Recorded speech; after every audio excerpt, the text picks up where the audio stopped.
Hey everyone! In this video, I'll show you how to fix Reshade not working in FiveM.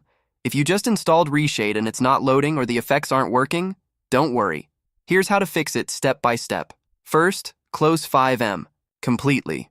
Then go to reshade.me, click download, and make sure you have the latest version installed. Now open FiveM again and press F8 to bring up the console. If you see an error message, especially something that starts with add-ons, go ahead and copy that entire line. Next, we need to go to your FiveM install location.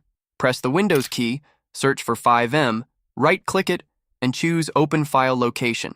Then right-click again on the shortcut and click Open File Location one more time.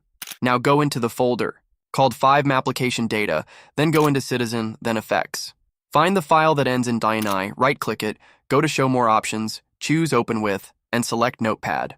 In Notepad, paste the error line you copied earlier.